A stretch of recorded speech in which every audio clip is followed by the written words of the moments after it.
Hello and welcome to the Silver King's War. I'm Michael Sievers, the writer, producer, and creator of this podcast series about my father's Second World War as a B-26 bombardier. Today we continue in the epilogue for Dearest Ones, the letters that our hero, the Silver King, wrote to his family throughout the war. It's April 1945. Spring is in the air, and the king is starting this month with some fun news about recent adventures with his guys. It's about 1 month from the German surrender in the European theater of operations. And the king and his guys, of course, continue to fly missions, work hard, and hope that the war will end soon.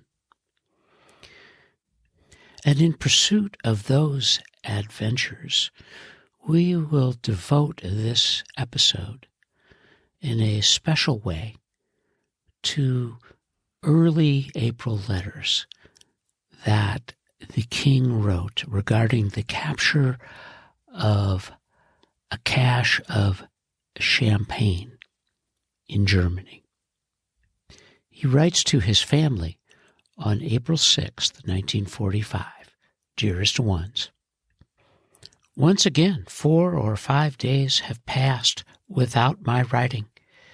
If I'm not careful, it might become a habit, and that would be bad, knowing full well how you worry. I avoid it as much as possible.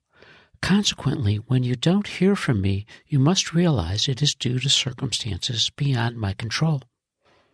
I'm not sure I should be telling you what happened the last 3 days because of security reasons.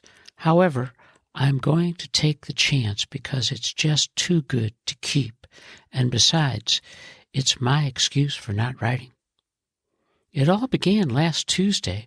While flying over Germany, we developed engine trouble due to a mechanical failure and had to make an emergency landing. Of course, it was the part of Germany that is ours now.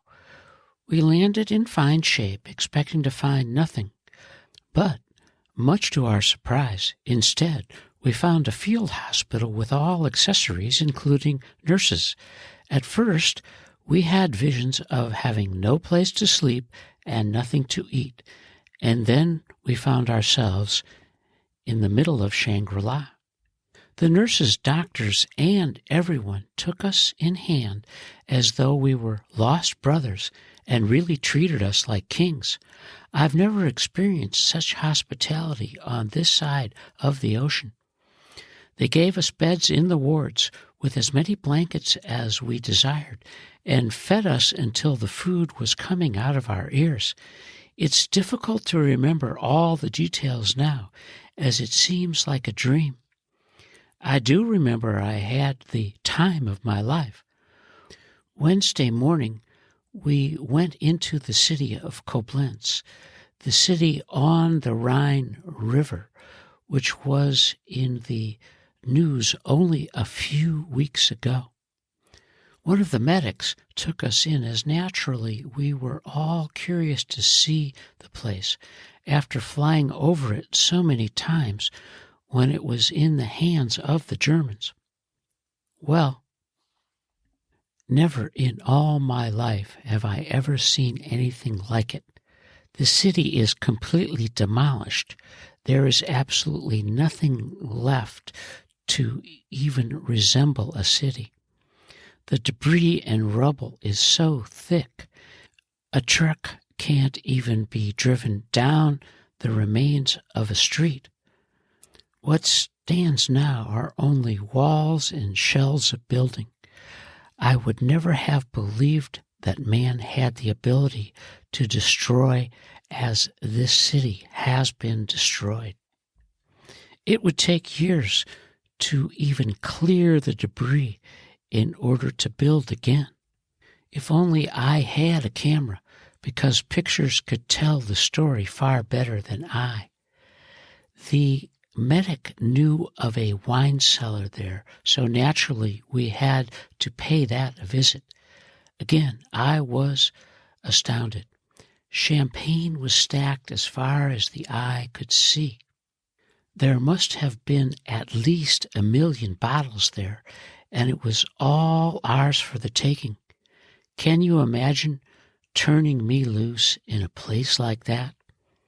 I was practically taking a bath in this stuff. It's too bad we couldn't have taken moving pictures. I'm sure you would have gotten some laughs. Well, as you may have guessed, I drank my fill and took 500 bottles with me besides. Oh, what a life. Anyhow, we took the bottles to the nurses' quarters and really had a party. It lasted almost all night, so everyone was fairly tight. All the nurses were grand kids and sweet as could be. It was just like old times in the States, where everyone speaks the same language. I got very friendly with a kid from New Orleans. Her name was Elaine Miller. I hope to see her again soon. Well, Thursday, transportation came for us, and we had to leave. I never saw such disappointed fellows. We had just as much fun there as we would have done in Paris, and coming back here was a horrible thought. I would have written you last night, but I was too tired, and I still had a headache from the champagne. Upon returning, I found lots of mail, which, as always, is a welcome sight. I received 5 letters from you, one from Leona and one from Ida, a package from you, another from Leona, and another from Lena. Makes me think I should go away more often. Your letters dated from March 14 to March 26th, all the fill-ins from ones before. Receiving mail from home is like filling in a jigsaw puzzle. As always, your letters are so very sweet. Thanks for the package, too.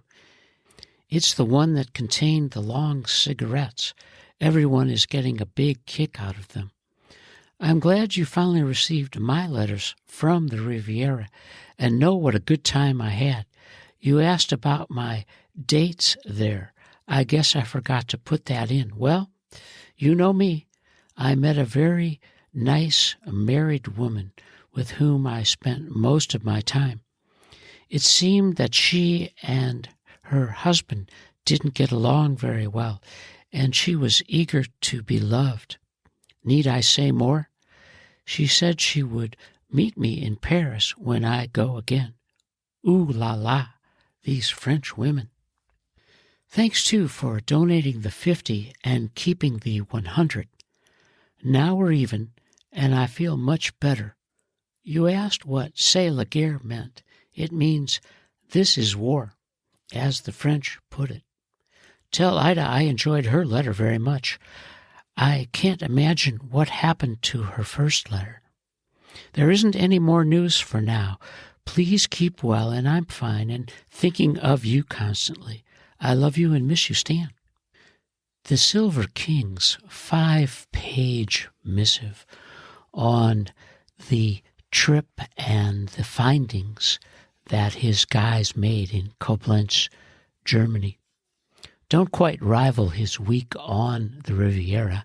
And of course, in this letter, he does mention his new married French friend.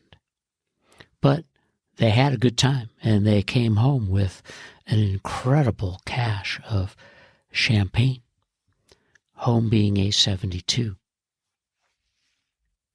And of course, there has to be a sequel to this adventure, and there is. It's dated April 8th, 1945.